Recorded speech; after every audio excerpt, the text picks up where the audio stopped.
Hello viewers, next option हमारे पास available है एग्ज़ाम लिंकअप सेटिंग।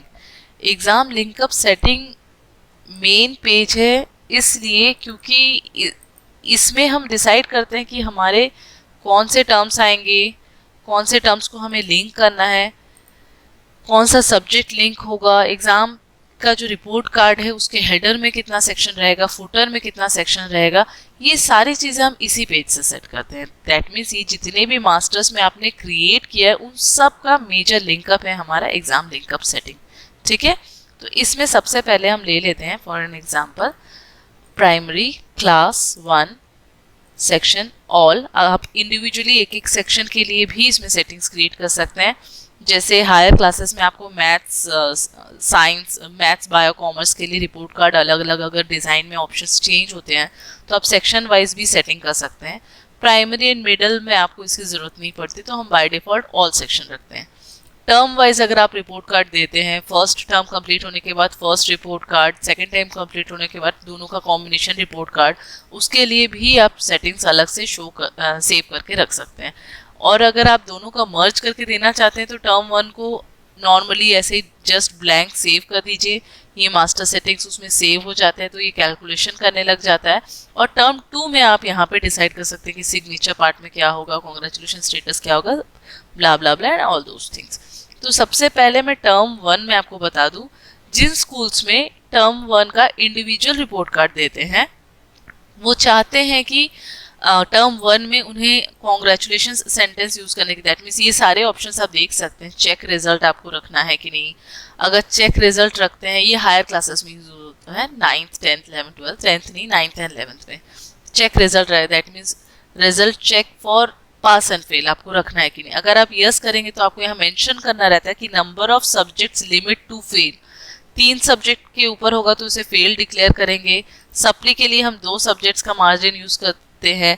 ग्रेस हम 1 सब्जेक्ट तक स्टूडेंट ग्रेस ले सकते हैं। ग्रेस मार्क्स फॉर 1 सब्जेक्ट आप 5 मार्क्स तक का ग्रेस स्टूडेंट को दे सकते हैं।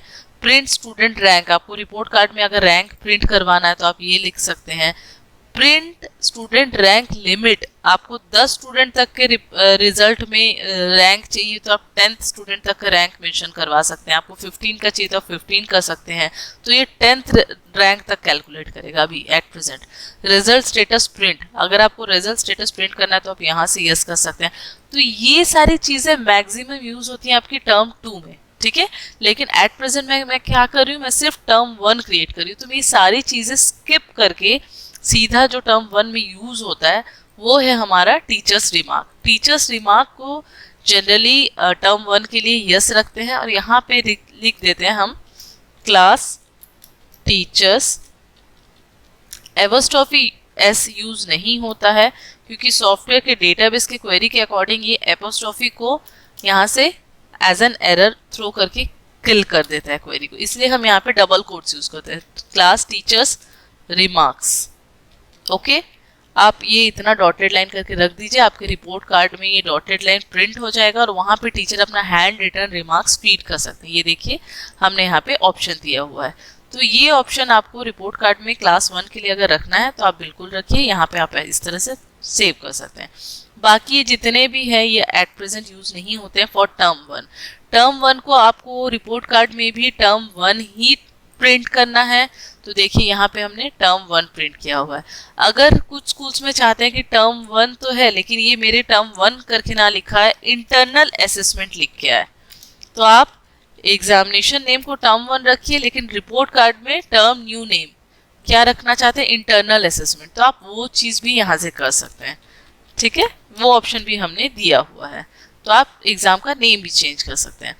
जितना हमने टर्म लिंकअप में क्रिएट किया था ऑप्शन, वो पूरे आपके यहाँ पे शो होते हैं। देखिए सब्जेक्ट्स पूरे आ गए, English, Hindi, mathematics, EVS, science, social studies, rhymes, English and Hindi. Okay, इसमें हमने सेट किया था कि PA1 हमारा पीरियोडिक असेसमेंट जो है कितने मार्क्स का होगा, 20 मार्क्स ईच, हर पेपर 20 मार्क्स के होंगे और हाफ ईयरली हमारा 30 मार्क्स का होगा। तो ये 30 है, ये 20, टोटल हमारा कितने मार्क्स का है, 50।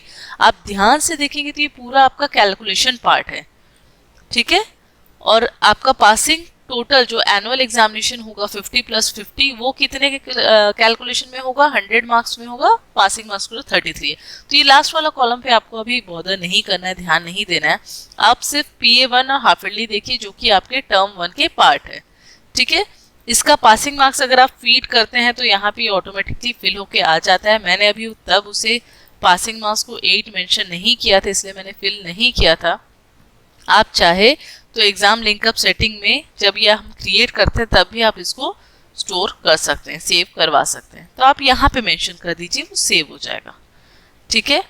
उसके बाद टीचर्स जब मार्क्स एंट्री करते हैं तो उस मार्क्स को एनुअल इंग्लिश सब्जेक्ट को एनुअल के 100 मार्क्स में जो रिजल्ट निकलेगा टर्म 1 का उसके परसेंटेज में इंक्लूड करना है कि नहीं, वो आप यहाँ से डिसाइड कर सकते हैं, जो कि मैंने आपको सब्जेक्ट एंट्री में भी बताया था। आप यहाँ पे भी वो चीज़ को मैनिपुलेट कर सकते हैं। बाय डिफॉल्ट हमेशा सब इंक्लूड रहता है। हाँ, कुछ सब्जेक्ट जैसे राइम्स, इसका मुझे एनुअल में इंक्लूड नहीं करना है तो मैं उसको एक्सक्लूड कर दूंगी, ठीक है। तो ये मार्क्स शो तो होगा लेकिन ये हमारे परसेंटेज के इवैल्यूएशन में कैलकुलेट नहीं होगा, ठीक है। उसके बाद जो मार्क्स हम फीड कर रहे हैं वही मार्क्स, जो मार्क्स बच्चे को मिला है गेट मार्क्स, वही मार्क्स आपको शो करके रखवाना है कि जो मैंने तो एग्जाम 20 में लिया है बट रिपोर्ट कार्ड में मुझे वो 5 के अकॉर्डिंग चाहिए। तो ये भी आप कर सकते हैं, कन्वर्ट गेट मार्क्स भी कर सकते हैं। तो मार्क्स फीडिंग के टाइम पे मैं बताऊंगी कि convert get marks and max marks, ये सारे ऑप्शंस आपके कैसे यूज होते हैं। ये सारे हमने ऑप्शंस दिए हुए हैं आपके रिपोर्ट कार्ड के कैलकुलेशंस के लिए। यहाँ पे मैंने एक ऑप्शन दिया हुआ है dynamic column allow. Dynamic column allow basically किस लिए होता है, सपोज आपको एक ही कॉलम शो करना है, मेरे PA1 और हाफ ईयरली के बाद एक कॉलम प्रिंट हो मार्क्स ऑब्टेन 50, ठीक है। तो ये कॉलम आपके इन दोनों एग्जाम्स के बाद क्रिएट होगा जिसका ऑपरेशन है मार्क्स ऑब्टेन कॉलम क्रिएट करना, जो कि टोटल करेगा PA1 और PA2 को और उसका एवरेज और उसका टोटल कैलकुलेशन मार्क्स है 50 मार्क्स। और वो किसके बाद रहेगा, हाफ ईयरली एग्जाम के बाद, आफ्टर हाफ ईयरली एग्जाम रहेगा और ये कॉलम शो होना चाहिए, यस। तो ये भी सेटिंग्स हमारे रिपोर्ट कार्ड में अवेलेबल है जो कि आपके रिपोर्ट कार्ड को कम्प्लीटली कस्टमाइज्ड और डायनेमिक क्रिएट करता है। आप अपने अकॉर्डिंग इनको चेंज या सेव कर सकते हैं, ठीक है। एट प्रेजेंट मैं इसको सेव कर देती हूँ, ओके। जैसे ही सेव हो गया ओके कर दीजिए, आपके टर्म लिंकअप का पहला प्राइमरी के लिए यहाँ पे क्रिएट हो जाता है, आप यहाँ से देख सकते हैं।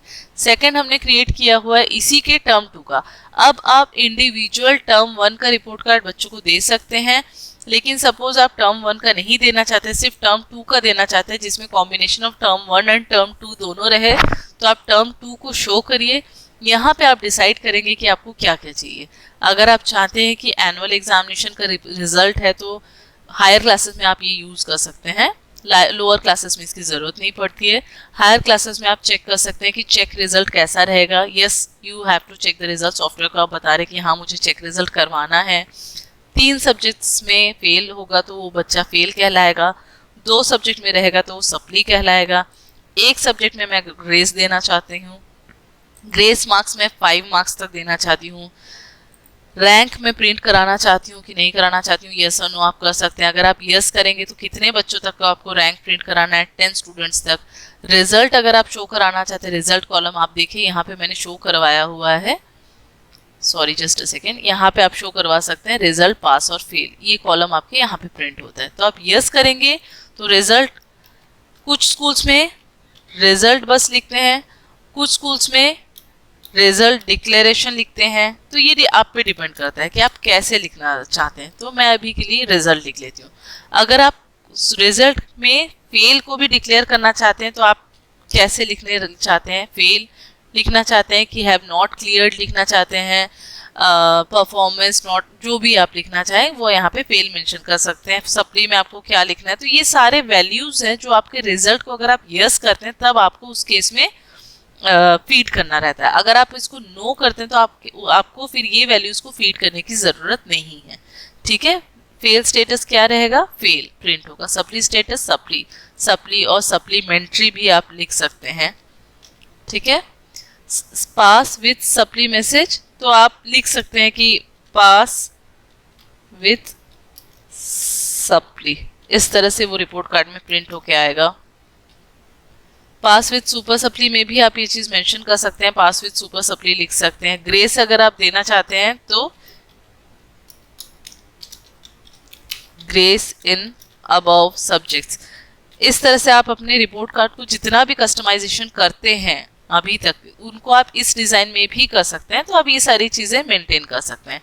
कॉन्ग्रेचुलेशंस, पास्ड एंड प्रमोटेड लिखना है, जो बच्चे अच्छे से पास हो गए उनके लिए आप क्या चाहते हैं कॉन्ग्रेचुलेशन स्टेटस देना, तो आप यहाँ पे मेंटेन कर लीजिए कि क्या रिजल्ट प्रिंट होगा, रिपोर्ट कार्ड में क्या सेंटेंस लिखा रहेगा, congratulations passed and. In general class 1 to 8 में डायरेक्टली बच्चे प्रमोट हो ही जाते हैं, 8 तक रोकने का किसी का रूल नहीं, तो congratulation passed and promoted to लिख दीजिए आप। ये लिखने के बाद आप स्पेस भी ब्लैंक छोड़ सकते हैं। अगर आप अपने टीचर्स से हैंड रिटर्न चाहते हैं तो आप डॉटेड लाइन करके स्पेस ब्लैंक छोड़ दीजिए, और अगर आप चाहते हैं कि सॉफ्टवेयर खुद प्रमोट करे तो आप प्रमोटेड स्टेटस को ऑटो रखिए। सॉफ्टवेयर ऑटोमेटिकली देखिएगा क्लास 1 का है तो क्लास 2 वो अपने से लिख देगा congratulation passed and promoted to, auto रखना है यस करेंगे तो वो 2 खुद से लिख देगा, वो भी टीचर से आपको करवाने की जरूरत नहीं है, हैंड रिटन कुछ भी इंक्लूड करने की जरूरत नहीं है। और आप चाहते हैं कि 2 जो मेरा नंबर में 2 है वो नंबर में ना आए, वो रोमन लेटर में आए, उसका ऑटो फॉर्मेट कैसा रहेगा, ऐसा रहेगा, रोमन फॉर्मेट में रहेगा, ऐसे ऐसे जैसा भी आप चाहे तो आप यहाँ से वो भी फीड कर सकते हैं। ठीक है, teachers remark, of course term 2 में तो टीचर्स रिमार्क रहता ही है, तो टीचर्स रिमार्क के लिए सेंटेंस कैसा रहेगा हमने वो भी स्टोर कर दिया है। प्रिंट फेल इंडिकेटर सब्जेक्ट, ये किस लिए यूज होता है, बड़े क्लासेस में 9th 10th का जब आप क्रिएट करेंगे एग्जाम लिंकअप सेटिंग, तो बड़े क्लासेस में जब आप इसको शो कराएंगे ये तब आपको यूज होता है। तब आप यस करेंगे तो मान लीजिए वो मैथ्स है किसी में फेल है तो उसके सामने स्टार मार्क प्रिंट होता है, और जो फेल हो रहे हैं सब्जेक्ट उसके सामने कैसा मार्क प्रिंट करवाना है वो भी आप सेट करवा सकते हैं। तो यहाँ पे आपको यस करेंगे तो उस पर्टिकुलर सब्जेक्ट के सामने उनके स्टार होके आएगा, ये कि रेड इंडिकेट करेगा। ठीक है, तो इसको हम उस केस में यस करते हैं। अभी मैं इसको नो कर देती हूँ। ठीक है, इतना हमारा मेन चेंजेस हो गया। टर्म 1 की वीडियो में मैंने आपको बताया कि यहाँ से आप टर्म का न्यू नेम भी दे सकते हैं, इसको आप एक एनुअल एग्जामिनेशन परफॉर्मेंस अगर चाहे दिखाना तो आप वो भी लिख सकते हैं, यहाँ से लिख के सेव कर दीजिए। ठीक है, ये आपके टर्म 2 के अकॉर्डिंग एग्जामिनेशन नेम्स आ गए, और उसके नीचे आपके सब्जेक्ट्स आ गए। सब्जेक्ट्स में आपको कितना क्या कैलकुलेट करना है, आउट ऑफ मार्क्स क्या रहेगा, पासिंग मार्क्स कितना रहेगा, टोटल आउट ऑफ एग्जामिनेशन में कितना कैलकुलेट करेगा, डायनेमिक कॉलम अगर है तो किसके बाद रहेगा, कितनों का टोटल, ये सारी चीज़ें आप यहाँ से सेव कर सकते हैं। ठीक है, ये हो गया हमारा complete exam linkup setting for primary class 1A। ठीक है।